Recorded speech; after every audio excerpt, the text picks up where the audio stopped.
just a little boy, I asked my father, what will I be? Will I be handsome? Will I be rich? Is what he said to me. Ellis,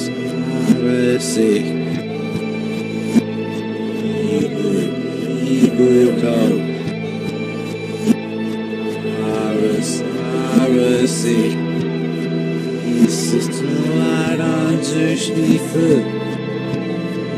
Ich will weiter.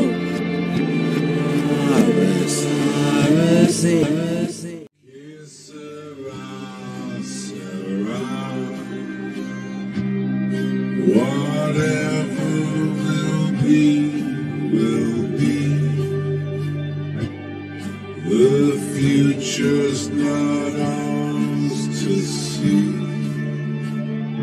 Que sera, sera.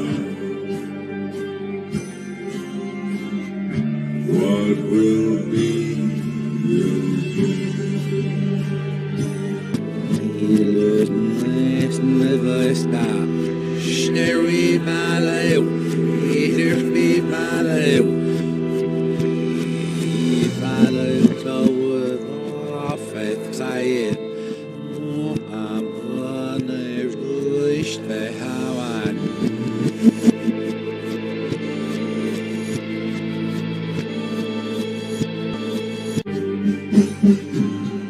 Now I have children of my own.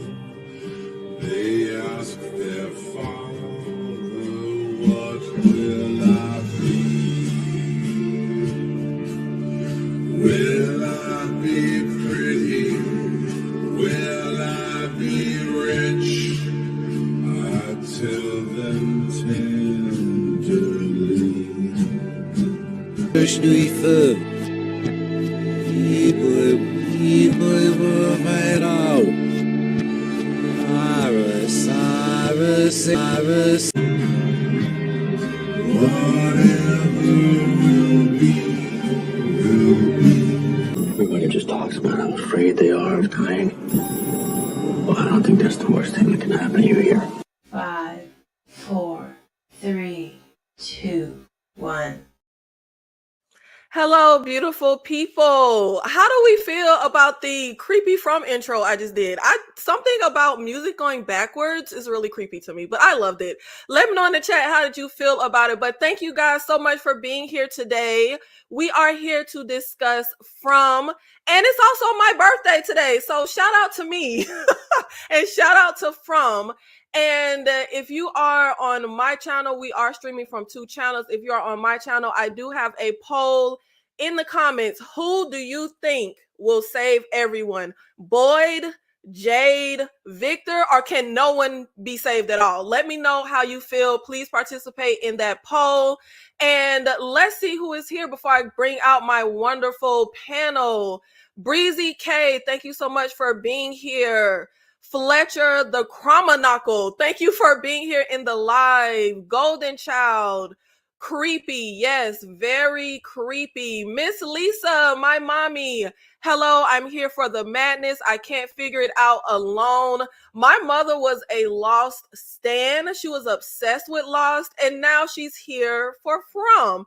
And hopefully she won't be as disappointed. Vic, thank you so much. Yes, it is my beautiful birthday. 40 years ago today, my mother got the greatest gift ever. But we are streaming from my channel, A Night of Horror, and we have 2 great panelists here. If you're on my side, I do have them linked in the description. Please make sure you check them out.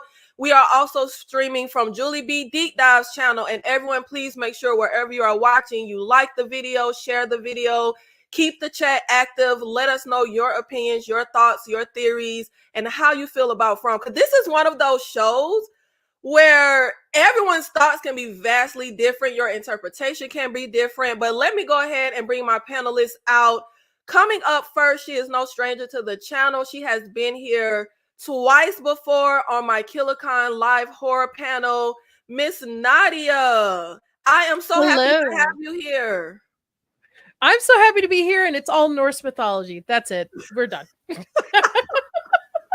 when That's all I felt like I was on Nadia's live, and I was like, I don't know if I belong here because I don't even know what Norse mythology is. I had to Google it.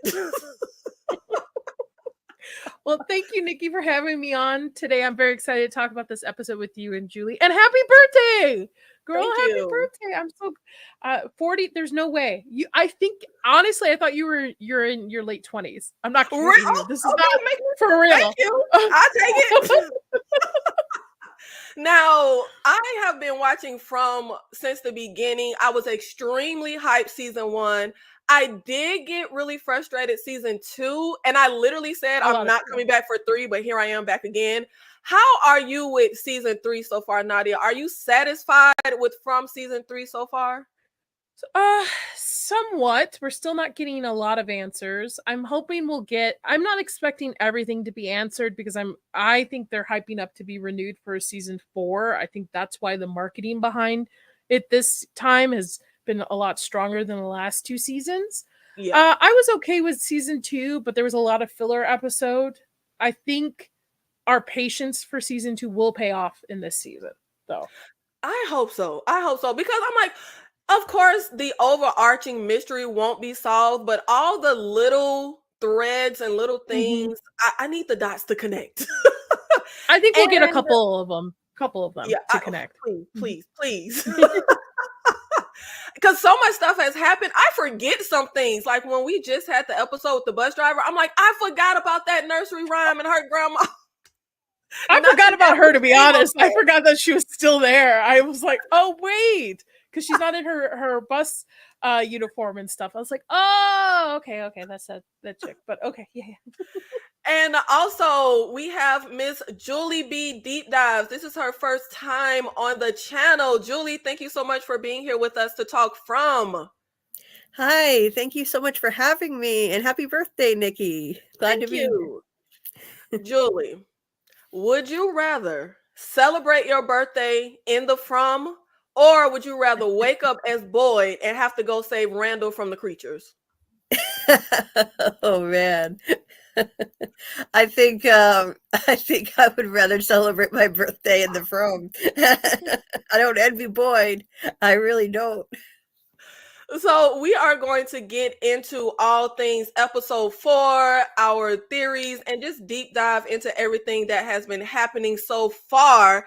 So of course we know Tabitha, we started this season where she was in the real world. She met Victor's dad, Henry. We found out more about Victor's mom and how she's had these visions and saw From before she ever came.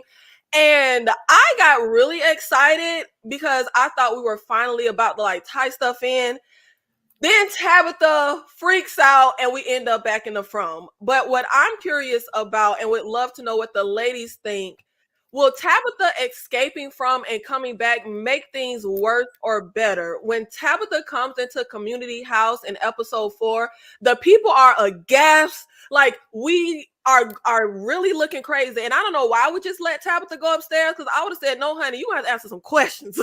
We need to know where you've been and what's been happening. But of course, since season 1, the whole hope that we all hold on to is finally escaping From. So with Tabitha having actually escaped, I wonder if this will make things worse, because it seems that escaping won't really do anything because we can get sucked back into From at any moment. Nadia, do you think this will bring down the morale and the hope and of the town that Tabitha escaped and came back, or will it, make things better or worse? I think we're about to see a division in the town between 2 factions. I think we're going to see a division between those who will follow Boyd and those who will follow Randall. So I think that's already set in motion. I think with Tabitha coming in, to be honest, I don't like Tabitha. She's not my favorite character. But I think Tabitha is a chess piece to bring is it Henry or Harry? Henry back. I think that's the writer's motivation is how do we loop back out to the world to bring Henry back in. She was also supposedly the chosen one with the children, supposed to be protecting the children. So I think there's going to be a lot of isolating her, which might make her, I don't know, go crazy or something. Because I know her husband's about to go crazy. He sounds like, I don't like Jim either. I don't like either of them. They're horrible parents. They're both horrible parents. I'm sorry. You know what? I don't even care about them being horrible parents, but they are. I just don't like Jim, Tabitha, or Julie since season 1. I'm just like, oh God, like I want them to just die off. Like something. But I don't know. I just feel like Tabitha, she might be important and she might be reincarnated version of Miranda. There's theories of that. It's obvious that this place chooses particular people to be here, and Tabitha being one, and I would even say the whole family being chosen to be there instead of just stumbling across it. But I don't know. It would have been nice if this would have been the end. Like this would have been Jim's tipping off point. He sees his wife getting ripped apart, tied to an ambulance. I would have loved it because honestly, the way we were out in the streets at night, so cavalier, like every time someone's back was turned when they were at the ambulance, it was giving me anxiety because I'm like, baby, we still got monsters. Like, why are we out here so cavalier? It was irking me so bad. Breezy K, I agree. I don't like all three. I also don't like Ethan. Not too much on Ethan because I actually liked Ethan in the beginning, but for some reason, season 3, Ethan is on my last nerve, actually. Julie, do you have any thoughts on Tabitha, her escape, coming back to From, if it will make things better or worse? Have we learned anything? Like, are we better off after Tabitha left the town than we were in the beginning? Oh, honestly, at this point, no, not at all. I mean, like the showrunner said about this season, that escape will become a very real and tantalizing possibility for them. And I think that that's because, okay, they see this person who actually managed to get out somehow, and they're going to, now they'll think that, okay, now we can do this too. Let's all go to the bottle tree and swan dive out of the lighthouse. And honestly, I don't think, like, if they even managed to make it to the lighthouse, I don't think it would work for them. I think that it was only meant for Tabitha to do, that she was allowed to escape for a specific reason by the boy in white. And if anyone else makes it to the lighthouse, they're falling to their deaths, if you ask me. They're going to like jump like lemmings out of there, do a conga line out, and they're not going to make it. Either that, or I think the bottle tree, when they go to look for it, it'll either take them somewhere else or it won't even be there when they go. So I don't think it's going to help like at all. The only saving grace could be if Tabitha tries to remember something that she saw in those paintings that could be of use, because she was convinced that maybe there was something she was missing. She spent the whole night down there in the basement looking at them at Henry's house. And then she told Jim, like she was just thinking there was something in there that might be able to help, but she couldn't figure it out. So I'm holding on to some sliver of hope. Maybe it wasn't pointless because, oh my gosh, you know, it was so exciting that she was out there getting clues, and now it's frustrating. And if anything, I think it should make them even more hopeless because she got out, sure, but she got pulled back in against her will. So it makes it seem like escape may be possible, but it's only temporary. That's my thought on that. From Elite Theory, thank you so much for being here in the live. Everyone in the chat, I am not ignoring you. I am listening to the panelists. I'm going through the slides, and I just can't keep my eye on the chat the entire time, but I'm absolutely not ignoring you guys. Absolutely not. But I agree with you, Julie, because I like me and Nadia said, we don't care for Tabitha, but going into this season, Tabitha was my favorite storyline because she was out, and I was very excited for her to meet up with Victor's dad and get these paintings in the basement and go to the tree that was in the real world. Like, I was very excited for what we were going to learn. How was she going to help the people currently and From? But I'm gonna be honest, I really feel like what the hell was she even out for? Like, we really like. Yeah. it feels like we went around the block to go across the street. Like we really did all of that just to come back here. And I really feel like what Amethyst is coming back with. It's Henry. It's the reason to bring Henry in. I mean, I'm sure there's more to it. I'm sure there's more to Tabitha's story and her connection with Miranda and stuff. But from a writing perspective, how do you bring Victor's father into this to continue Victor's story? This is an easy way to bring him in. I think she's just a chess piece to just bring Henry into From. I feel like Henry could have just been driving down the road and got here. Because I don't know. I just feel like what did we get from Tabitha being in the real world? Like, what did we really get?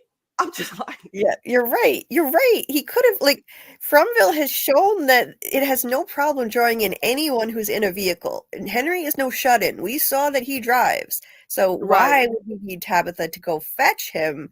There has to be something more. So is it possible that maybe the boy in white sent her out, but some other entity drew her back in before she could find what she was supposed to find? Maybe there's more than one entity kind of battling each other. Who knows?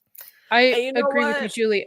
I think there's an overall evil versus good going on, and the people from and these chosen people are just the chess pieces on the board for them.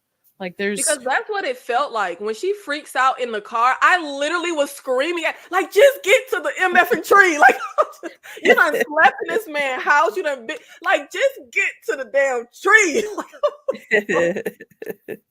It really felt like something was trying to like throw a monkey wrench in and keep her from getting to that tree. And it was so frustrating. Shout out to the 72 people here with us in this live. Let us know in the chat.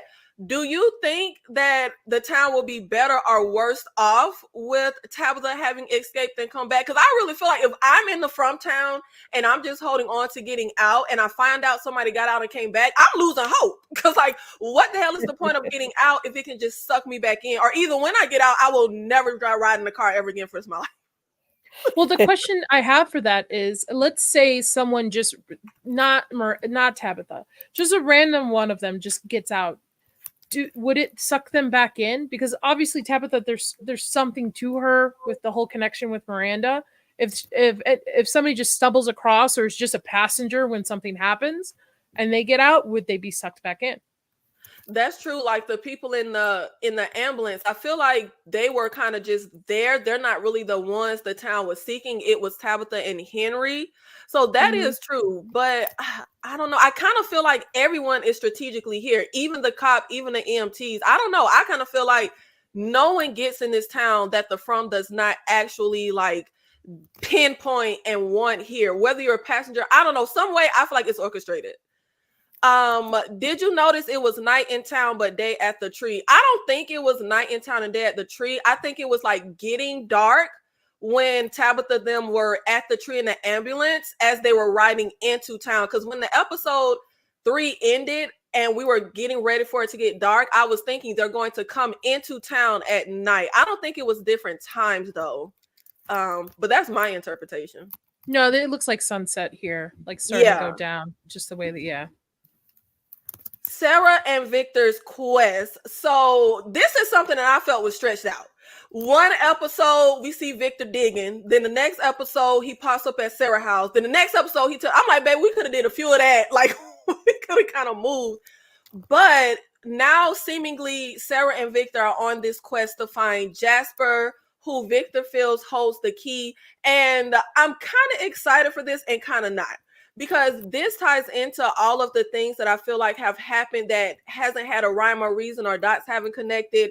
When Julie and her family gets into town, which is the same time Jade and his friend got into town, we made a point that 2 cars have never come at the same time except one time before, and that was when this massacre happened. Victor made a point of like things don't change in the From, the seasons change. I remember him and Ethan were like measuring the trees. Nothing ever came of any of that. I was like, okay, what's the point of telling us like 2 cars don't come? So seemingly one of my theories is everything is going to just start over. Like, is Ethan going to be Victor? Is everyone going to get slaughtered? But I also have another theory that Ethan is going to die. So I don't know. But I do feel like in what way is it relevant that we're constantly going back to Victor's childhood and that massacre? And I feel like Jasper evil. I don't know why we think we finna go find Jasper to tell us anything. It's a dummy. It looks like the R.L. Stein dummy. Of course, it's evil. Right, Slappy. It looks like Slappy from Goosebumps. I think it was you, Julie, who said it, that with the cycles, that Victor was just like an anomaly. Like he was not supposed to survive, and that kind of threw a wrench in everybody's whatever NTD or things situation. So I think I don't think he was supposed to survive, like you said, and I think him remembering all this stuff is also throwing a wrench into whatever entity's going on, because he's not supposed to be here. Yeah. What do you think, Julie? Yeah, I think it's possible that he was an anomaly, and that's why, this place is still kind of stuck. Like, I think after a certain period of time, the whole thing resets. Like, the monsters should change, but they still look like they're from the 50s and 60s, and it's been quite a long time since then. So, yeah, I think it's highly likely that Victor is an anomaly, and he fills a special role. He said to Ethan at the beginning of season 1 that the boy in white chose you like he chose me once. The question is, chose them for what exactly? Is this some kind of quest that they need to go on and Victor failed? Then again, Victor's name is Victor, as in victorious, which means winner. So it's almost like maybe he won the last cycle, if you think of it that way. But yeah, I'm really excited that he's sharing information with Sarah now, because they are tapped into this place in unique ways that others are not. And I think that could bring some hope. Like, maybe this cycle can be different. If Victor is an anomaly, there might be other anomalies in this cycle too. So I have some hope, at least, that it's going to work out in the end. But right now it is frustrating trying to figure out where it's going to go. What happens if this is aliens, ladies? What happens if it's just like they all wake up from being on an alien ship, or they all see like little gray men and it's just been an alien experiment? I'll tell you what I would think. I would say I wasted fucking 3 seasons of this show. That's what I would say if it's aliens, but that's my take on it. Yeah, I really have no theories on the overarching, because I truly feel like I will be let down in the end, whether it's aliens, whether it's supernatural, whether it's the government, I don't know, whether we're all dead. I don't think anything will kind of, in my opinion, live up to whatever we feel we're building up to. I just kind of feel like what could be the whole key and everything with From that would really, tie in with what we've been building and all the anticipation. But hey, maybe it will. But I don't know. The motivational misfit. Is anyone else shocked Jade is just learning about the faraway tree next episode? Victor took Julie through the tree a while ago. If I was a kid that went through a portal, I would never shut up. I am the type of viewer, I don't like to watch previews From. I don't watch the preview or anything like that, because I like to just go in. So I don't know about that. But Julie or Nadia, do you guys have I'm with you. I don't watch the trailer for the episodes. I don't want too much given away. You're probably better off, because I'll tell you right now, they give too much away. And this is true of not just the trailers. MGM is spoiling way too much of their own show to begin with. Wow. The trailers gave away too much. The episode descriptions gave away too much. There was a second trailer released that had so many spoilers in it, I could not believe it. It was like a little featurette on Amazon. So I don't know why they're doing this. Photo dumps before the episode airs. They even spoiled some stuff on their Twitter account last week. I don't know what they're doing, but honestly, I try to avoid as much as I can. But it's like, I'm a YouTuber, so I'm going to hear about it anyway. So I'm like, whatever. I'll watch it all. It's the renewal thing. It's to guarantee a season 4 renewal. I'm 100%. They didn't market it season 1 very well. They didn't market even season 2. When it turned over to MGM, this is the first time even like, I hate to use this word, but like normies know about the show. When I watched season 1 and 2, I barely could find anybody doing breakdowns or talking about it. So I really think the reason why they're amping up and doing all these trailers and stuff, marketing, is because they're looking to get renewed at least for a season 4. And I agree, because I've been covering From since the season 1, and the amount of like channels covering it now is definitely vastly different than season 1 and season 2. Shout out to the 100 people here with us in this live talking From. DeMarcus Vaughn with the $5 super chat. Happy birthday, King Nikki. Enjoy your day, and many more too. Thank you so much, DeMarcus. I truly, truly appreciate that. The Miss Lisa 1999 super chat. My mother, thank you so much. Happy birthday. But From, I'm just as lost. I need a few. What is this word? Astrophysics. Astrophysics professors to help me. I don't even speak English well, Nikki, and you're making me like, what the heck? Way to make me look like I can't read, mother. My sweet perspective. Oh my God. Thank you so much for the $20 super chat. Hey, From Elite and other news. Happy birthday, Nikki. Thank you. Thank you. I truly, truly, truly appreciate it. Thank you so much. Let's see what else is going on in the chat. Critical thinker. Yes, it's like puzzle pieces missing and replaced, and pieces from another puzzle. The aliens only saw the shows Happy Days and Halloween and created Fromville. Now, I feel like Jasper is a little evil, because we get the throwback of Victor as a child walking in on Christopher and Jasper. Jasper's talking. Obviously, a dog can't talk. And I feel like obviously that's the From. And we also have been told a few times that Christopher made people laugh, which was hard to do back then. He was nice. He was a friend to Victor. But after he saw the symbol, he started to change. And I feel like Jasper kind of ties into that. But I'm curious, they're going to find Jasper. Where would Jasper be? Well, we all thought he was in the suitcase, right? We all thought, oh, he's going to be in the suitcase. Not a big deal. I think he's in the caves. Because if these... So there's a theory that these night creatures are the former victims, right? That he's collected. Like, I saw a theory that someone said the reason why their clothes are different times is it depends on the cycle, and they didn't make it out, so thus they've turned into night creatures. That's like the tip of the iceberg. So I would assume that Jasper is in those caves, because we also saw other things in those caves too. Like, I think a bicycle and other things that share. So I think he's in the caves. Thank you so much, Nadia, for the birthday super chat. Thank you. You're welcome. Thank you. I feel so special. Childish to think it's okay to... Oh, okay. I don't know what's happening there. I don't know what's going on in the chat. There's a little bit of, I guess. Let's talk about the episode, folks. Let's talk about. Yeah, I don't know. I cannot keep my eye on the chat, but I don't know what that was. But Jasper is in the... Okay, so it seems like pretty much the theory is Jasper is in the caves. Who is going to go? Because my thing I'm annoyed with is we got off track when we had Kenny say, let's burn and throw the alcohol down there. So who about to go into the caves and find Jasper? I know it's not going to be Sarah and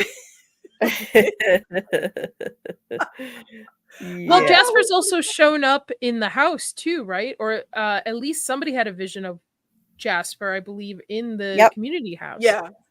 Yeah, Jade, in season 2, at the premiere, Jade was rolling up his last joint, and then he just looks over, and there's Jasper, screams at him, and it's the same scream as the vision he had of the guy under the boulder, which is interesting. And then at the end of the season, in the finale, Jade goes into the cave, and there's the dummy sitting there in a different spot than where Tabitha and Victor saw him in the cave. So somebody or something moved that dummy. Or, I don't know, from the looks of things, he probably got up and walked over there himself. Apparently he can move and he can talk of his own volition. So, I think he's probably in the cave still. Unless he walked on out, right? I guess he can move. Oh my God. If he can walk, I'm going to tell you, I'm out, ladies. I don't want dolls. I don't like talking's fine, but if he can get up and walk and you see him like through the snow and like, nope, I'm out. I don't do dolls. I don't do creepy puppets. I'm out. You let me all know how season 3 ends. If he shows up like that, I'm out. Oh, I love that. See, that's one of my favorite horror tropes, actually. I love the whole haunted dummy trope, but that goes back many years, like Twilight Zone, and even before the Twilight Zone, you had that trope. I'm here for it. I'm telling you. I was thinking that we'd only get this in a vision from Jade, but I never expected it would actually be real. Hey, I'm loving it. Loving it. You can Maybe have it's it. that. I'll just watch your videos from out after if I dip out. You're not going to dip. If he's walking, you're going to be here, Nadia. I'll be like my hands like this. Is he gone? I just don't like dolls or dummies and all that stuff. Really? Oh my god. No.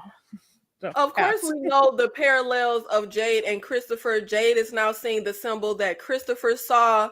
And one thing that kind of stuck out to me is when, and we did have, I said I was done, like being frustrated that these people don't talk and share information. Like, it just is what it is at this point. We're 3 seasons in. But we had 2 people sharing things, or 3 if you count Tabitha talking to Jim about Miranda and stuff. But we also had Jade finally, after 3 seasons, opening up and telling someone about the things that he sees. And one moment that kind of struck me, and I can't hang on to every word these people say because, Lord, it's been 3 seasons. They done said a lot and it ain't tied in yet. But I did kind of feel something when Jade was like, I thought I was smart enough to figure this out. And I'm curious with the parallels between Jade and Christopher. Maybe there's something that Christopher couldn't handle. Maybe his mind cracked. Will Jade be able to handle whatever it is or figure out this symbol that Christopher couldn't? Is Jade the key? Will he be able to figure this out? Julie, what do you think about Jade, his parallels to Christopher, these visions and things he's been seeing since season 1? And I find one thing that we keep seeing is they keep missing an eye. I don't know what's with the missing eye, but if anybody knows, it's probably Julie. that one eye symbolism, it's interesting for sure. It's Odin. Yeah, Nadia, you're right. I think it's an Odin reference. I do. And as far That's as Norse mythology, Nikki, just sorry, Julie. Yes. Okay. I'm with you on that, Nadia. Yeah, and I think that could be a component here. And as far as Jade, I do think he is the key. I think that he was selected here. He was sort of a chosen one, but in Christopher's role. The last time 2 cars came together, I believe it was probably Victor's family, or Victor's mom and sister, and the other car, I'm guessing, was Christopher. I think it probably mirrored this cycle where you had the Matthews coming, Ethan is the new Victor, and Jade is the new Christopher. Those are the roles that they fill. Oh, and of course, Tabitha's the new Miranda. So, yeah, but the difference is, I think that Jade is going to figure this out. Right now, the visions are terrifying him. They might just be warnings, though. They could be trying to communicate a message to him that Christopher wasn't able to understand, and so it just didn't work out. I think he probably facilitated the massacre in some way. I think he likely lost his mind, probably assisted the monsters in finding everyone's hiding spots. That's my theory on that. But a lot of people are thinking that. But Jade, yeah, I don't think Jade is going to follow the same path. He'll probably be driven just to the brink of insanity. Yeah, he's on his way there with that Sasquatch look, completely losing control of his grooming. But I think he'll figure it out. Yeah, I have liked Jade since season 1. I can't stand Randall, but Jade and Randall are kind of the a-hole characters, but I feel like Jade is a more likable a-hole character. And I just love the way he came into town thinking this was a whole game his friends set up and he was just stealing the bicycle. I just really like Jade. I just feel like I wish they would do more with Jade. I feel like for a little while there, we just saw him kind of drunk, high. I don't know what he getting high. I don't know. He was always under the influence. I want us to kind of move forward with Jade and kind of do something with his character. But I do feel like Jade is the key, and if anybody can solve it, it's Jade. But we do have the poll going on in the chat right now on the channel. Who do you think will save everyone? Jade, Boyd, Victor, or do you think no one can be saved? I will check the results when we get to the end. One other line that stood out to me is when Marielle is going at community house to check on Fatima, and she says your color is looking good, and Fatima says, oh yeah, I've finally been able to keep something down, and she's told, get that baby nice and strong. Now, if you guys have been here, you know I don't think Fatima is pregnant with a baby. I question, how do we know she's pregnant, and pregnant with what exactly? And when she was eating the vegetables, quite a few people said, okay, she's craving vegetables now. Next is going to be blood. And here we go. When the cop came into town on the ambulance, she was shooting. And her shooting was getting on my nerve. Because why are you shooting when it ain't doing nothing? But Nikki from Community House gets shot. We try to save her. We take the bullet out, but she still dies. And Fatima goes upstairs because she want to be alone because she's sorry about the interaction they had. And she goes sticking her fingers in and craving the blood. Now, I think she's craving human blood. She turning into a creature. Nadia, how do you feel about Fatima, Nikki, her being pregnant, and this whole situation that we have going on with Fatima now in season 3? Well, I knew as soon as Nikki went, my friend Zax was happy about that one because the character's bothered him since day one. I actually don't think it's blood. I think it's what organ is right there? I'm not a doctor. I don't know. I believe it's liver. Close Kidney? to the liver is right there. Kidney, liver. I think she's going after the organs. The reason I say this is because in the past seasons, the night creatures have kind of taken human organs and completely like degutted us. So I actually don't think she's craving the blood. I think she's actually craving because Nikki died from internal bleeding. So something like a bullet must have hit an organ. So something in their organs are kind of all messed up. I think she's actually digging in deep for the organ that's there, whether it's the liver or something, and looking it up. I don't actually think it's human blood. I think it's because it coincides with the night creatures, you know, anybody that they've killed, degutting them and taking the organs and stuff. That is really interesting because when we were watching, I'm like, blood is you can easily. I was like, why do they have her? I thought they were just trying to make it look real gross. But I was like, why is she digging her? You don't have to dig your fingers in all in the wound to get the blood. So that is interesting. And I was thinking when T Chin died, I was trying to remember. I was like, wait, I thought the creatures eat us. Do they not eat us? Because it seems like they just hollow people out. When we get the flashbacks with Victor with that massacre, like people get hollowed out. So it feels like, what are the creatures doing with our organs? Are they eating them, using them for something? So I think that does make sense that she is digging in there for a liver or some type of organ. Julie, how do you feel about Tabitha? Do you think she's going for blood? Is she going for liver? Is she turning into a creature? What the heck? Is she pregnant with a demon spawn? What are your thoughts on Fatima and Nikki dying? I think that she wants the blood. I think that it has some connection to what happened in the previous episode. So when Jade and that group were out in the woods, Jade, he saw that vision of the Puritan man. At first, he had his eye stuck to the tree with that nasty spike through his eye, but then in the next vision, after Jade has knocked over one of the totems, which a lot of us are thinking ward off evil, he saw a vision of that Puritan man now freed from the tree, standing there drinking from what looks like a child's skull, a very small skull full of blood. And then he holds it out like he's offering it to Jade to have a drink. I think personally that this is a sign that they did unlock something. Like when he knocked over that totem, I think it actually it may be a little out there, but my theory on that is that it made the entity that's using Fatima as a vessel stronger. and made it crave blood now. Rotten vegetables aren't enough. Now it wants blood because they knocked that totem off. So, we were thinking, okay, there's going to be something attacking them at the cabins. But so far, nothing's happened. I think the next episode, I'm predicting probably nothing will happen. I think what that did was it definitely, I think it made that entity in Fatima stronger. That's not a baby in there. No way is that a baby, in my opinion.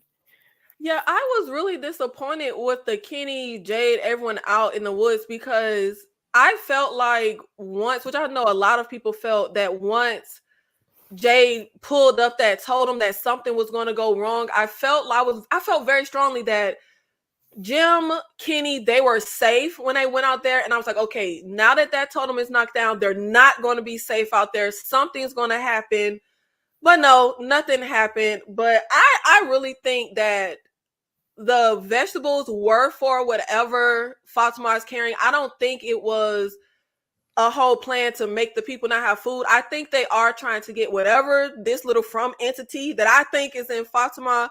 That's why her saying get that baby, I don't know, that felt like foreshadowing for me, which y'all know I can't go too far into, because we thought a lot of stuff was foreshadowing from season 1. Nothing has connected, but get that baby nice and strong just felt real eerie to me. But I also feel like I'm very upset with Fatima. Fatima is acting like the people that get bit by a zombie and don't say nothing. Okay, you eating some rotten vegetables. You know what? I had a cousin, when she was pregnant, she would eat soap. I don't know what it is, but sometimes pregnant women do weird things. We could let some rotten vegetables go. But you're in here with this dead girl, something is wrong. And I feel like it is so irresponsible that she's not saying anything to anyone. Like even Donna, they tend to tell Donna everything.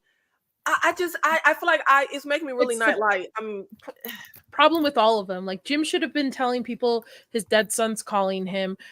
Jade should be telling everybody about the visions. Fatima should be telling them what's going on with the baby. Like they're stuck there together. I don't know why they keep trying to keep secrets from each other when they all could come together and figure it out together instead of it always being the last minute. But that's writing. That's the writing for you. That's not so much the world we're looking at, it's the writing. Yeah, and that's why I was like, I can't. It used to make me really, really frustrated the first 2 seasons that I can't even harp on that anymore. But I just feel like with Fatima, you can at least tell, because to me, you would tell somebody, because I would be scared. Like, look at the place we're in. Look at the things that we've seen happen. And now I'm in here with this dead body, licking blood or digging for an organ or whatever she's doing. Something is wrong. Something isn't right. I would be scared. I would think desperation would lead you to share things. Yeah, I mean, what if they could have figured out how to get rid of not that I'm pro that, but like get rid of the kid too. Like if it's a night creature in there. We needed to abort mission the second we found out too, because there's no way it's the baby. But I'm saying, like, they need to talk to each other. They're all there together. They all have different skills and backgrounds. They all can come together and figure things out instead of each of them trying to be the hero and figure it out for themselves. Yeah, I completely agree. Now, when Elgin first came into town on the bus, remember he was having the visions. But I feel like I've been feeling like recently, do the writers know what to do with Elgin? Because we keep seeing the boy sleep. But for episode 4, every time he popped up, he was sleeping, waking up from. I'm like, baby, I'm tired of seeing when the crow went through the window, Elgin was sleeping. We just keep seeing Elgin sleep. But now in this episode, Elgin is like, am I awake? When he's in there talking to Tilly. And Elgin again sees the dead woman in the kimono. That's what I call her. I know a lot of people call her the drowned woman. Why Elgin? Now, my theory was that she was never trying to drown Elgin. She was never trying to harm or hurt him. I always felt like she was trying to tell him something. It was reminiscent of like The Sixth Sense for me. When Bruce Willis tells the kid, like, they're trying to communicate with you. Let's see what they're trying to say. Like, that's what this was giving me with all of their interactions. And now, if I'm not mistaken, and you guys can correct me in the chat, or Nadia and Julie, I think this is the first time she's spoken to Elgin. In this episode, she reaches out her hand and she says, help me. And to my recollection, I do not recall her ever speaking to Elgin until now. So I'm very curious on your thoughts, Nadia. Why Elgin? Why do you think she's appearing to Elgin specifically? Is he tied? And I know we have theories that like Sarah is tied. I personally think anyone in the From is tied to the From, but why do we think she's appearing to Elgin? And what is the message that you think she's trying to give him? Or do you think she's evil and trying to do something to Elgin? Well, there's so many theories about her. I don't remember who said it, but someone said that she wasn't trying to drown him. She was just trying to block him from hearing the music box at the time so that he wouldn't fall victim to it. And also from the beginning, Elgin's always been sensitive, right? Having those visions on the bus, knowing that he's going to be coming to Frumley and stuff. So I think the reason why she's communicating with him is because he's, I don't want to say a medium, but he's, some people just have really good intuition and are sensitive to a lot of things. Like you all instantly in your gut knows like this is a bad situation even before you get to wherever you're going, kind of deal. So I think that's why she's locked onto him, because he's sensitive and able to do so. After seeing this, I don't know if this is Fatima. I know there's a theory that this woman is Fatima, like, oh, the night creature she's carrying is going to suck the life out of her, and this is what she's going to turn into. Because I thought for a long time that the red marks on her kimono were blood, but looking at it now, I think it's just the style of the kimono. And I don't think it's a birthing kimono, because I don't think birthing kimonos have that huge strap across the waist either. So I don't know. I like every time I think this woman is something, they throw me a curveball and I'm like, oh, back to square one. But I think the reason why she's picked Elgin is because he's sensitive to that, like worldly things.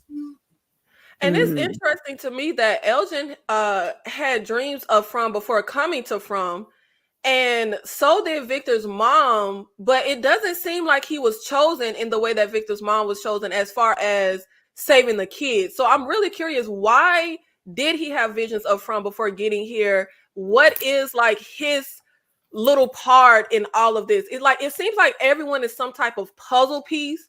And I just wonder, it doesn't seem, unless I'm reading wrong, but it doesn't seem like he's here for the kids. But he did have visions of this place when they were on the bus and he was screaming and I think he threw up on somebody. I can hardly really remember everything from there. Yeah. But I'm wondering, why was Elgin chosen and what exactly? I never thought this woman was Fatima. I'm just wondering, like, why Elgin? What is she trying to tell him? What is the point of him having visions of From before getting here? What exactly are we doing with Elgin and how will he tie into everything? What do you think, Julie? Yeah, so it became really clear that he had been chosen for some role when he got to town and he had that freak out moment. He woke up from his dream on the bus. He seemed to recognize this place. He looked around and he panicked. He said, you have to turn around. We have to turn back. And, he threw up on Randall, like you were saying.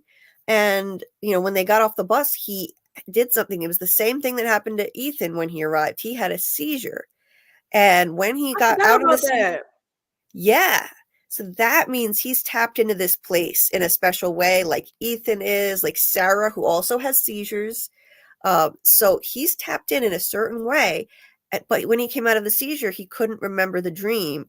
It wasn't until the end of the season he remembered the boy in white appeared to him, recited that cicada nursery rhyme. And so clearly that was a premonition dream. I think that there had to be more to it, because that wouldn't be enough to make him panic. I think he recognized this place and he saw something horrifying. I'm still hoping he'll remember the rest of it, because I was let down when it was just the boy in white stuff that he said. But yeah, I think that he was picked by this entity, this kimono lady, because he has that special connection to this place. And yeah, I agree with Nadia. I don't think that she was trying to hurt him ever, actually. It just looked like it. I agree with that theory out there that, maybe she was trying to keep him from hearing the music box. Maybe he was falling asleep and that entity was going to get him in his sleep, like it was after everyone else at the time. And by pushing him under the water, she was trying to wake him up. So yeah, and then she puts her hands on his face in this season, and to me, that doesn't look like a threatening gesture. She just looks terrifying.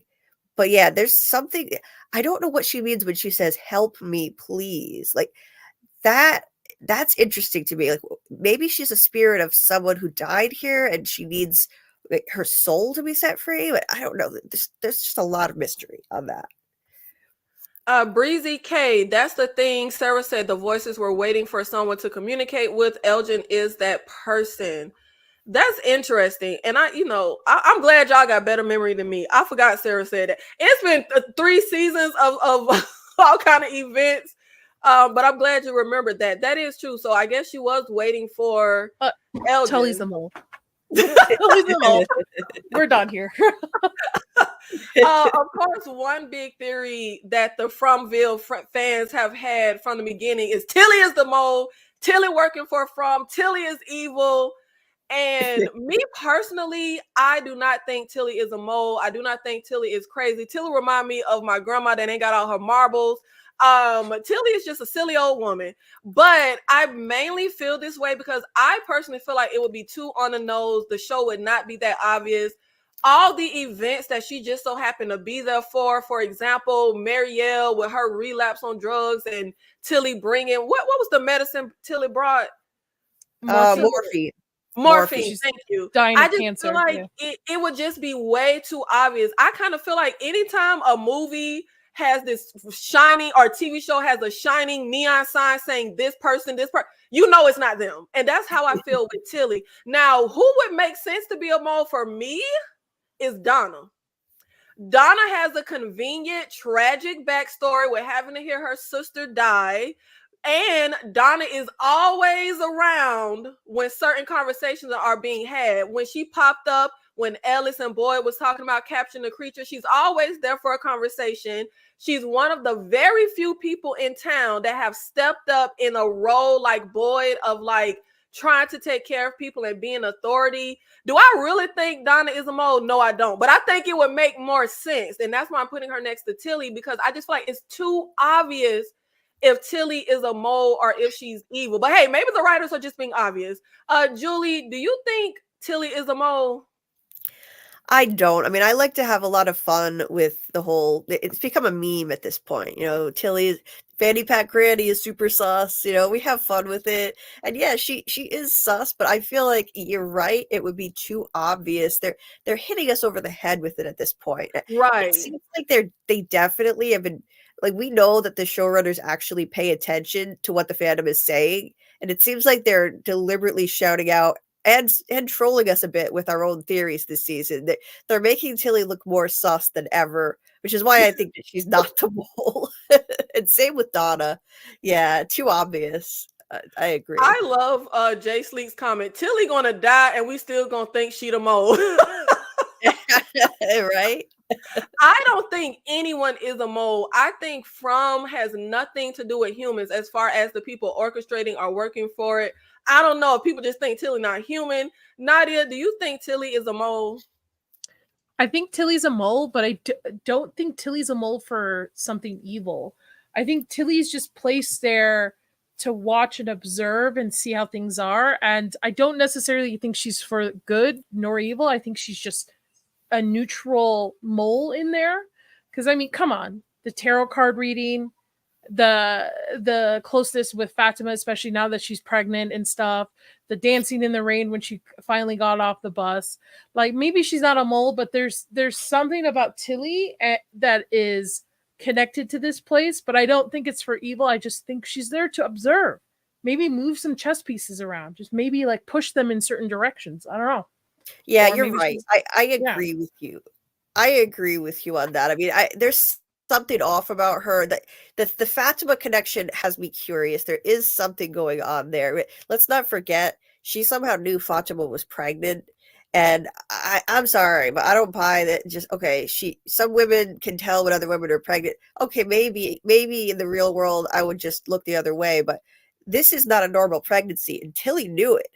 So that makes me and it's think not that like Fatima's showing either, too, on top of it. And the fact that she was knitting something pink tells me that it's going to be a pink. It's going to be whatever it's going to pop out of Fatima is probably going to be a girl. Whatever pops out. Whatever pops out, the sex is going to be a girl, whether it's a human or a nightmare creature. But I don't think she's for evil. I just think she's just kind of D&D people would get it. I think she's just lawful neutral, where she's just there to observe, to make sure things kind of move along, but she's not there to intervene. So like whatever happens, she's not allowed to kind of intervene to save people or to like hurt people. I think she's just there to kind of be right there in the middle. But And for the normies, what is D&D, Nadia? Dungeons and Dragons. Oh, okay, thank you. Yes. Vanessa Wicked, does Nadia have a channel? Yes, Nadia has a YouTube channel, and if you are watching on my channel, I have her tagged in the description. If you are watching from Julie B's channel, she also has Nadia tagged in the description, so please make sure you guys go over to her and support her on her channel. Now, when we got Tilly and the tarot cards, and then the bird flew through the window, I thought the From was trying to stop Tilly from revealing something. I think Tilly will do good with those tarot cards. Nadia, I guess you don't think she was about to reveal something that the From didn't want to be known? I think the bird is an intervention for whatever she was going to reveal, but then why didn't she just reveal it right afterwards? Why, like, if it was really something very important, she's very worried about Fatima's baby, why didn't she pull Fatima aside and said, listen, besides the bird, so this is what's going on. Besides the bird. Yeah, besides the bird, let somebody else deal with the cleanup. Let me tell you what your card said. Doesn't make sense. So I am for that she is just placed there for some reason. But I don't think she's there for, like, I think the evil entity was trying to intervene with the crow or raven. I don't know if it was a crow or raven, but those birds have meanings too. Well, I'm glad I'm not the only one that confuses the crows and the ravens. Julie, in this episode, when Tilly is sitting at the table with Elgin, and she says that she's worried about her. No, not Nikki, Fatima. What do you think Tilly is referring to if she didn't see the tarot card results? I think that she has some kind of intuition, something connected to this place. There is something off about her. Like, while I don't think that she's like officially a mole, like she's working against these people in some way, she senses something. She sensed that Fatima was pregnant to begin with, and I don't think it's a normal pregnancy. I think it's some kind of entity. So she seems to be able to sense that there is something wrong with Fatima's pregnancy, and it's interesting to me. And I thought the timing of the crow, there's no way that was actually coincidence. It was as if something, the big bad didn't want her to get that insight that the cards were going to give her. Right. So yeah. Dane C, happy birthday, Nikki. Don't spend this all at once. Thank you so much, Dane, for the super chat. Thank you. I truly appreciate it. Vanessa Wicked with the $20 happy birthday. Thank you so much. Thank you, Vanessa. I truly appreciate the super chats. Thank you. When it comes to Tilly, I feel like the way you guys were saying that Elgin is like just sensitive, I think Tilly is a regular person. She's not a mole, but she was sick. Apparently, she had this cancer. And typically in movies and TV shows, like, those people that are like close to death or have a brush with death, they're like sensitive and they can like see. I think that maybe is why Tilly like knows about Fatima was pregnant. I just can't get on board with her. The From don't need a mole. The From is everywhere. The From don't need a mole. One theory I have had that has been bugging me with the people in town is the fact that or maybe not a theory, but just a thought, but they spend so much time and they put so much emphasis on the dangers at night. But I feel like, why have the characters not realized we're not safe in the daytime? There are a lot of different things that happen that show us the From is listening and watching even in the daytime. Like, the night is not the only time we're in danger. One time in particular that ties into season 3, because it seems to be the theme of season 3, is Boyd yelling that the From can't break him. He yelled that in the daytime, and then now the creatures recite it back to him, and that seems to be the theme for season 3, is trying to break Boyd. And I'm wondering, will Boyd finally come to some kind of conclusion with the fact that he was making a plan to catch a creature, and the creature's called Randall? I personally don't think it's coincidence that Tabitha comes back into town at the exact moment that Boyd is on this bus to watch the creatures. And Randall tells us they're creatures of habit. They do the same thing every single night. And this night, they're suddenly not doing that. They obviously knew Tabitha was coming back. They obviously orchestrated their own plan. I thought it was just so interesting that Boyd is orchestrating a plan and the From is orchestrating a plan. I personally think the From is a lot more calculating than the townspeople seem to even recognize or let on to. Julie, what are your thoughts about the From being calculating, making this whole plan? Do you think they orchestrated to get Randall specifically and have Tabitha come in at the exact time that Boyd is trying to do this whole plan? I absolutely think so. Absolutely. Yeah. I think that Randall was supposed to be a target, and I think that they probably, like, it's almost like they lulled him into a false sense of security, like following the same patterns every night. They're predictable, doing the same things every night, and then boom, this ambulance is going to come to town. They know about it somehow, and they plan an ambush. Like, once again, they're evolving their tactics. They're getting more sophisticated, and yeah, I don't think this was a coincidence. And also, you're right that they're not only in danger at night, because we've got to remember Boyd was out in the middle of the woods when he yelled, "You don't break me," at the end of season 2, and something heard him all the way out in the woods. It's not just like the houses are bugged or something like that. Someone could hear him in the middle of the woods. And the monsters literally quoted him back. "Oh yeah, you said this place couldn't break you." So I found it really kind of foolish that Boyd is walking around telling Ellis and talking to Donna like about this plan to catch a monster. Like, they're listening, right? Like, they're gonna know about your plan. It was irking me so bad. Like, if you don't just orchestrate something in your head, boys. Daryl Seymour, the voice on the phone, knew about the ambulance as well as the monsters. I personally feel like they're all the From. Like, that's what I call it. Like, the creatures, the voice on the phone, I think it's all the From, and they're all they all know the same information. What do you think, Julie? Like, the voice on the phone that's supposed to be the infant that died, that don't sound like an infant, that even the voice on that was saying like your wife shouldn't be digging and all of these things. I tie all of it into the From. Do you think it's all one entity that's connected, or you think they're all separate? The creatures, the voice, the From? I think that there is one big bad that kind of controls this whole hierarchy of evil entities, like the cicada entity, the monsters, which Martin in the dungeon said were just the tip of the spear. And the monsters are like a hive mind, all connected to one big bad. And I definitely think it includes the voice on the radio, the Thomas voice. Like, those voices, I don't think they're from actual humans. They're like a parlor trick that this entity is using. Making the radio say that, making the phone ring, and so yeah, I think that's all the big bad. And there also might be a kind of lesser of two evils sort of entity, maybe the boy in white, like an entity that's trying to assist when it can, but there's only so much that it can do. Yeah, so that's what I'm thinking. Now, we talk about moles and who being evil. I would say the boy in white is evil. I don't believe he's good. Nadia, do you think there are different competing entities, or different entities, maybe not competing, but working together?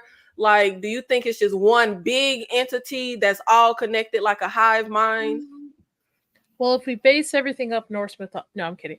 I think I'm with Julie. I think there's one overall big baddie that is controlling all the little baddies that we see, such as like the night creatures and other things. But I also think there is, I don't want to say lesser evil. I think there is a good faction that's just pushing up against it. It could also be spirits of, or people who have gone through these cycles who are stuck there in some way. So I think there's like an overall two entities fighting, and everybody's kind of like underneath the hierarchy. But I think the biggest thing that the evil entity is doing is causing the division amongst the humans. everybody's like, what you were saying, that we're not for a danger at night, but the worst danger during the day is each other, like each of themselves, like each of them being influenced in some ways.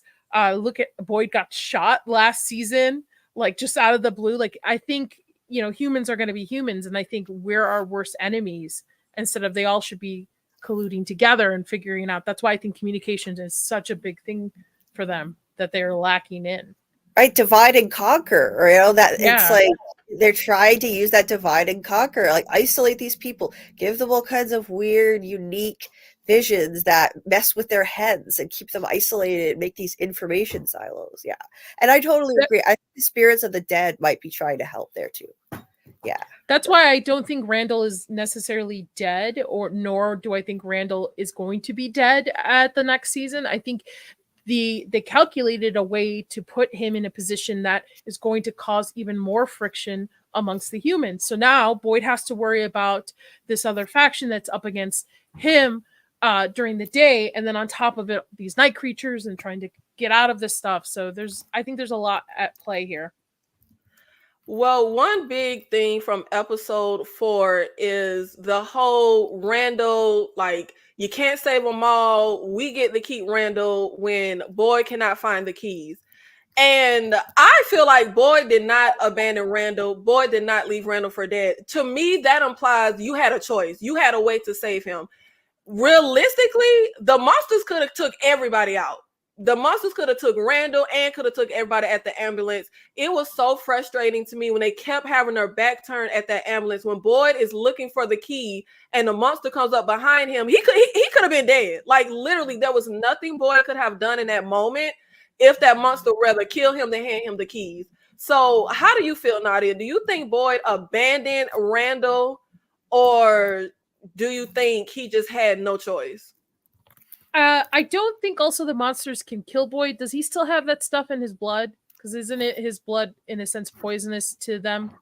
That they kind of. You know what? I was confused on that. If he still, I haven't seen the little worms crawling in his skin. I'm confused on if he still has that stuff in his blood or not. That's why I thought she wouldn't kill him, but everybody can say in this situation, oh, we can just like run them over, or we can just like we could save them both. I don't think running them over would do anything. No, I don't think so either. I think honestly he did the right choice because he saved multiple lives versus one. But I do understand. But that's why I think they did this to cause the friction between the two. They knew that Boyd was not going to be able to save him, that Boyd was going to choose to save the others, to drive them up.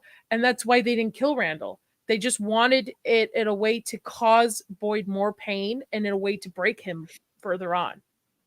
And I feel like that is going to annoy me so bad if, first of all, if all of the good for nothing townspeople that don't ever do anything over there in community house got any nerve to be mad at, like, y'all go save somebody. All the people community house, they don't do nothing all day. But I'll also be annoyed because I just feel like, first of all, I've been annoyed with why in the world we put everything on Boyd's shoulder. Even when Donna was upset with him that he said, he would get them out of here. I'm just like, why do we expect one person who literally ended up here the same as everyone else? Like, why is it on his shoulders to singularly save everyone? But I just feel like we should also be of the mind that this had to be calculating. Since when do the creatures not kill somebody that they have dead to rights? Since when would they leave somebody alive? Like, ever? I mean, the girl who had the little nail in her head, look, that was just like a weird, but like, when do they literally just not kill someone that they have dead to rights? I feel like this was obviously, the whole thing was calculated. Like, the whole setup was calculated to me. Julie, what are your thoughts on the whole Randall, the creatures? They ripped that whole, they ripped his face up. And I will say, I've never liked Randall. And I literally said in my video from episode 3, he needs to die. But they made me feel for Randall in this episode. I did feel for him.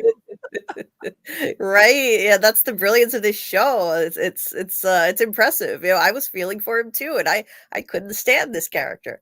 But this was so calculated. This is more psychological warfare on Boyd to try to break him, because this entity that's in charge, it knows that Boyd was in the military for 30 years, that he believes in the motto, leave no man behind, and that ever since he came to town, he's had this kind of savior complex.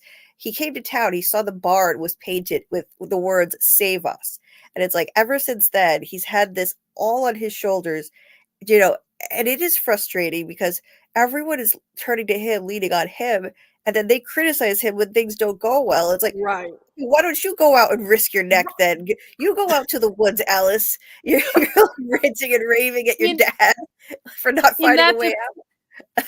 In that defense, though, Boyd put himself in that position to be, in a sense, the man in charge. So if you're going to put yourself in the position to be the man in charge, people are going to depend on you. People are going to put all their weight on your shoulders. So, like, he kind of put himself in that position. He did, That but is it's like, true. but remember that speech, though, that Khatri gave him in season 1? Khatri was telling him, you don't have the luxury of grief. You need to be the one to lead these people home. Okay, well, why does it have to be him? So there was extra pressure put on him, but you're right, Nadia, though. I mean, he did from the beginning. He kind of, did that to himself. Like in the flashback when he first arrived, like, boom, the next morning, he immediately took charge and started organizing everybody.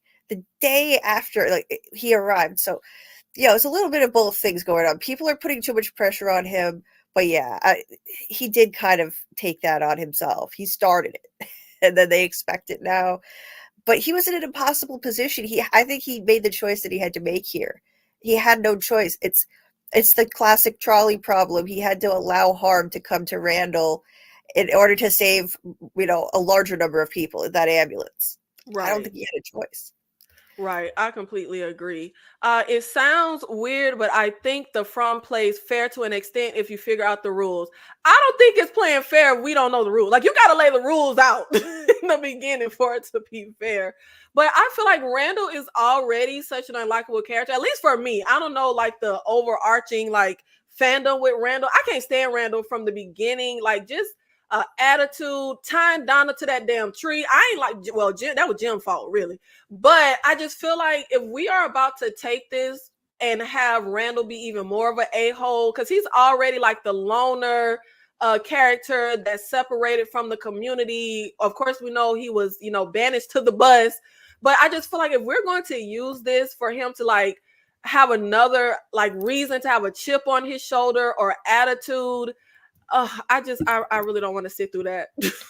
Somebody in your comments also pointed out they just don't want Randall and Boyd to team up. They cause this friction between the two of them. They both, I think Randall has military background, similar to, not same as Boyd, but I think it was like passively mentioned. So maybe that's a good reason to not have the two of them team up, because with that discussion in the bus of like, he's like, I am an asshole, but I will literally help get out of here because I've seen things that are worse than death here from when he was being possessed. So it could be that they just don't want them to team up. And it's so interesting you say that, because I was super annoyed when Boyd went to Ellis to say, like, I'm like, of all people, your son is good for nothing. Like, of all, and I literally felt like we should go to Randall. Because yes, Randall is the a-hole character, but I feel like Randall gonna do some ish. Like, if we say, like, Randall just feels to me like the character that'll be down to do some ish. I was like, well, why? That your son is not getting his hands dirty. He good. When we first see him, he was swimming in the pond with Fatima. Like, he has not done anything really lifting a finger. And I did feel like we should team up with Randall if we're going to speak anything out loud. I just don't know why the hell it was Ellis. I agree with you, Randall, honestly. Ellis frustrates me. I'm sorry, go ahead. No, going to Ellis frustrates me. I love to hear your reasonings. I can't stand Ellis. I really can't. I don't know how that is Boyd's spawn. Honestly, yeah. The way he treated Boyd in season 1, the way he held on to that grudge, like, he acted like a petulant child, and I understand what he went through was brutal. I get it. But his father had no choice, and he held on to that grudge for so long and acted so childishly. And Fatima had to be the one to, like, push him, go after your father. This might be the only chance you have. He might not come back. She was just acting like a kid, and then Boyd comes back from this dangerous trek in the woods, and Ellis rants at him, throws a little hissy fit because Boyd didn't find a way out. Well, why did you get up and go do it yourself? Like, oh God, yeah, he irritates I me. feel the same. I feel the exact same way. Yeah. I think also I would rather give Sarah way more grace than Ellis. I get it. Absolutely. Ellis, especially since they both like experience so much in this and they know there's stuff going on. I'm sorry, I'm just anti Sarah hate. I think Sarah should. Sarah deserves some grace. I'm with Team you. Sarah. I'm Sarah. Sarah. She's the only one she is the only one after Boyd doing anything. Like she's to me, she's the second best character in the entire series. But I'm with you. And as a matter of fact, I would have went to Sarah to help me catch a monster before I go to Ellis. Yep. 100%. Oh God, yeah, I can't stand Ellis. And I think that's one of my things that annoy me with the show. And I have to be reminding myself, this is not real. These folks ain't real. But I can't stand people that complain, but they don't have another, like you have no options, but you want to complain about the way your father handles things. But what are you doing? Like you're not doing anything. Drawing. Drawing. Though I wonder if the symbol on the talisman symbol on his jeans, somebody said at least somebody's not going to get into his pants, I guess. Because he's been drawing that all over his pants. Oh. I love it. We kind of already went into this a little bit, but is Randall just a pawn? Like, but we already went into, I think Nadia said that this is just a way for the From to cause like further divide amongst the humans, but I just really hope it don't come to that. Like, I need Randall to be rational for a bit because Boyd did say get your ass to the bus. Like Boyd did tell you to go on now to that bus. Like we tried to help you the best way we could, but it was literally nothing. I just personally feel like there's nothing Boyd could have done. There was no saving Henry, Tabitha, Jim, and saving Randall. And it really was no saving the people in the ambulance if it wasn't for the creatures just letting Boyd do that. Boyd didn't really save them because them creatures could have popped up on them in that ambulance and not given them the keys. It's so interesting to see the evolving of these creatures, because if you go back and watch season 1, they're not very smart, or they don't come off very smart. It's not just little tidbits throughout season 2 that you start to realize like they can think for themselves. They're not just like not today, but this episode, they're not a creature of habit like they all think they were. They, in episode 1, they trapped Boyd. Like they're smarter. I don't know if they're evolving or they're just being better written, or they're just like letting them to see what they really are. Maybe they were human at one point.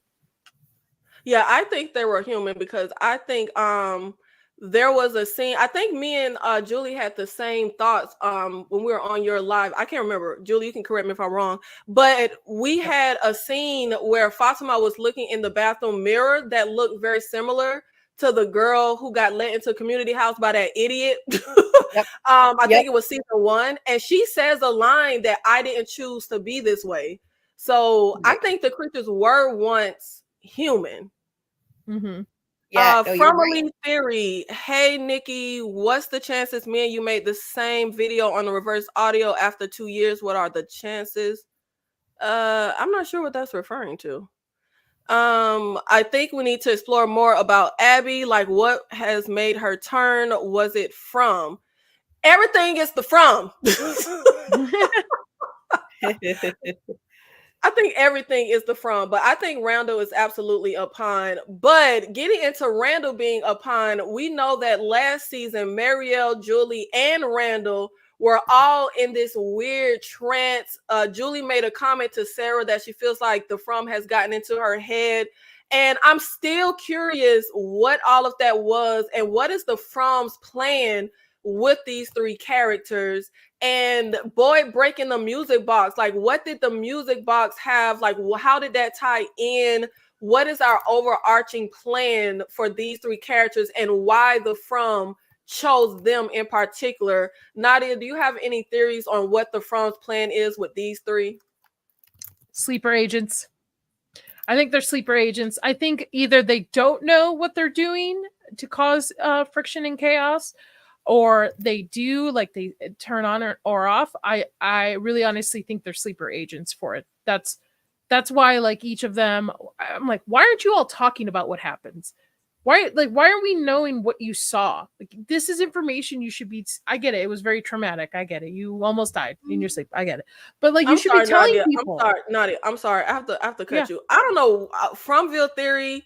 I have no idea who you are, what you're talking about. I'm literally clueless. Please stop flooding my comments. I don't even know you. I don't know what you're talking about. I've never seen you on my channel.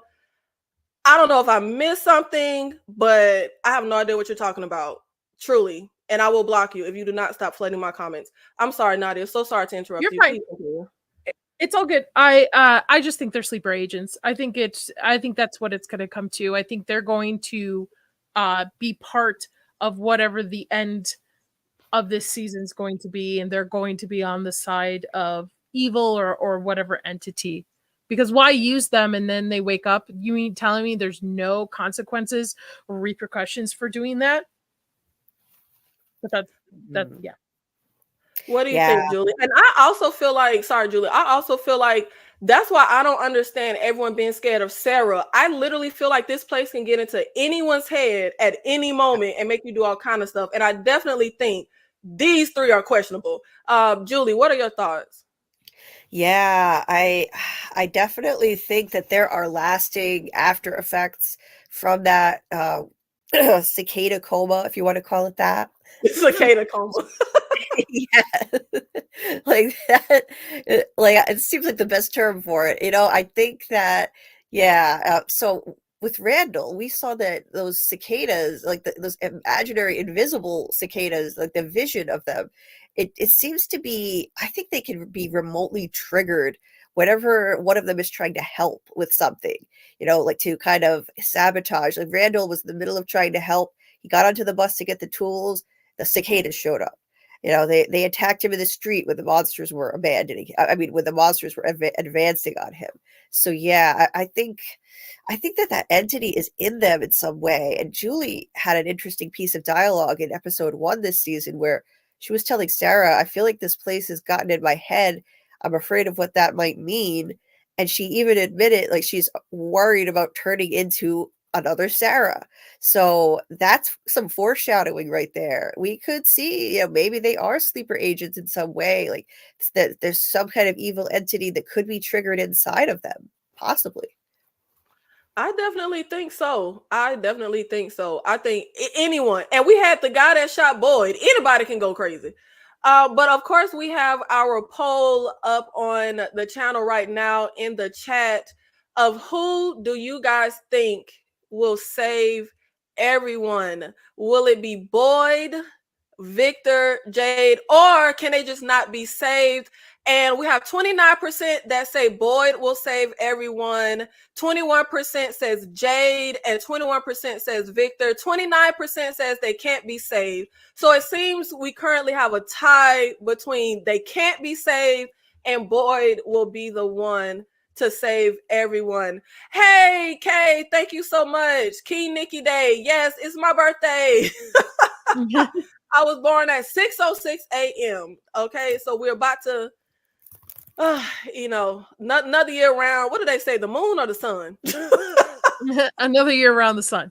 Another year around the sun. Okay, 40. My 40s will be the greatest. I cannot wait. I feel the opposite of I can't wait for 40s and 50s. Like, I just feel like that's gonna be my time. Nadia, do you have any opinions on who will save us? I feel Jade is the key, but I think this will end where we cannot be saved. But who do you think will save us in the end? I think Boyd's going to make an ultimate sacrifice and save the majority of them, and then we're going to get a homage of like them all happy in the real world, or coming to terms with what happened and stuff, and then we're gonna cue to, like, I don't know, where Boyd was supposed to be buried, and he's going to be like off in the distance looking out or something to that extent. But I think Boyd is going to make the ultimate sacrifice, because in this, Boyd is the hero of the story. So everything relies on him. And for him, I think he'll have to be the one to sacrifice himself to save the rest of them. I think Jade is just going to be a component of it to help, kind of like they're Avengers, right? Boyd is the muscle, Jade is the brains. I don't know how the other ones fit, but that's where I think they'll beat it, but I think it's going to come with, and I think quite a few people are going to die between now and whenever they decide the finale of this is going to be. Yes, Yeah. I definitely am holding on hope to my theory that we are going to have a huge massacre. Like, I really think there is some devastation that we have been building up to. CJ, this is where it's at. Happy birthday to you too. Why you stealing my birthday? This is my day. Nobody else has a birthday on 10/16 but me. Oh, I know this got to be sarcasm. Jim obviously saves everyone. Jim can't save his haircut. Jim cannot save himself. I actually think Jim's going to die by saving his family, because he's just been set up to be such an awful parent and an awful husband and partner. And just, I really think to redeem himself, he's going to be the one to save his family or kids in some way by sacrificing himself between now and whenever they decide. I definitely agree with you, Nadia, that I think just the character of Boyd, I think he is that character that is set up to have like that ultimate sacrifice. He's kind of the Rick Grimes of the Fromville, but I do feel like if anyone would do something like that, it would be him. I think it would be way too on the nose for Sarah to do it, to have like this redemption arc where she sacrifices herself. So I definitely feel like it's set up to be Boyd. Julie, what are your thoughts? Who will save us, or can they even be saved? So I think that Jade and Boyd are going to play a huge role in it. I think, you know, they would make the perfect team.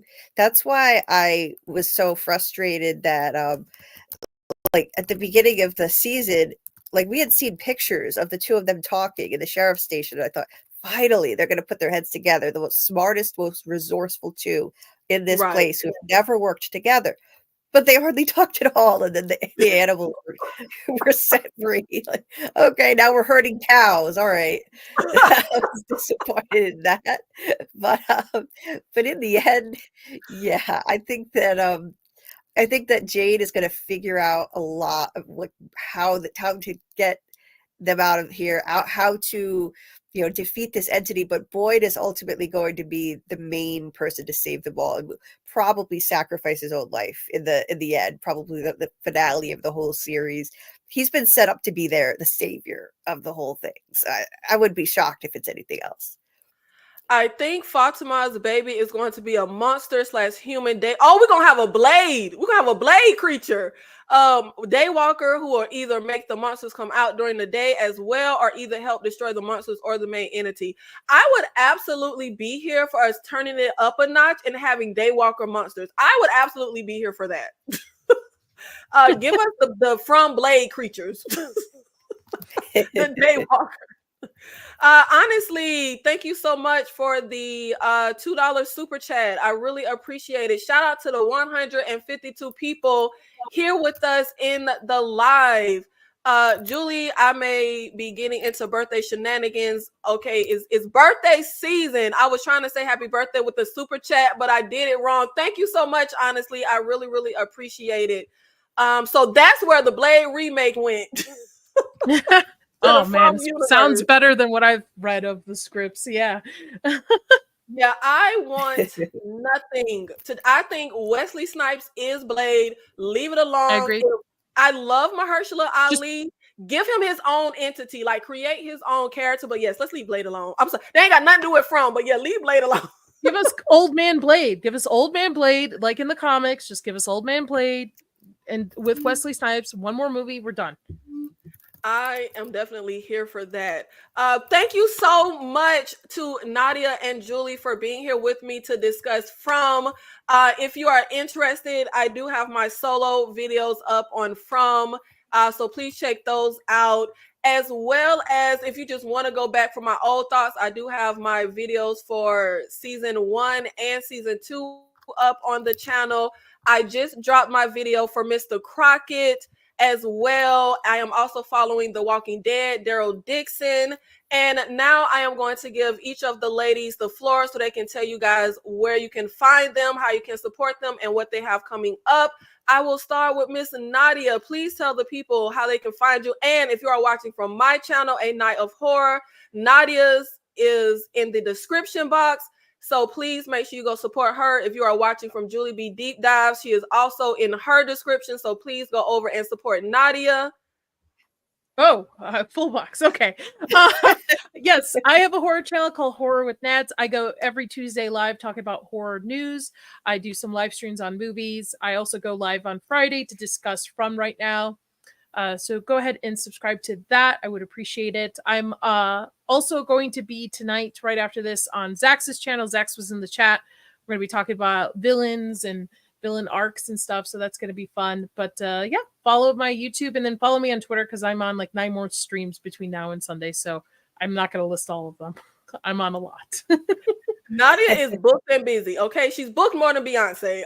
Julie, please tell the people where they can find you and what you have coming up. If you are watching from A Night of Horror, Julie is also in my description box, so please go over and support her. Julie, let the people know. Thank you so much for having me, Nikki. So tonight I released a theory video on the latest episode of From on my channel, Julie B Deep Dives. And I'll be going live for my Wednesday night live at 10:30 p.m. Eastern tonight. I'll also be going live tomorrow at 10 p.m. Eastern. And I'll have a couple more From videos out by the end of the week as well. Some theory videos on my overall perspective on what is going on with Fromville. And on my channel, there's also a link in every video to my Discord. I have a new Discord server to talk From, Silo, Severance, and other cool shows like that. So thank you so much for having me, Nikki. Yes, and I will also take the last few minutes to go through the chat. Everybody on my channel know, child, I can't really pay attention to the chat when I'm trying to like do the live, especially a live like this, because I'm trying to listen to Nadia and Julie and like respond to them. So let me see. I think Abby lost her mind because of this. She thought by killing everyone, she was helping them.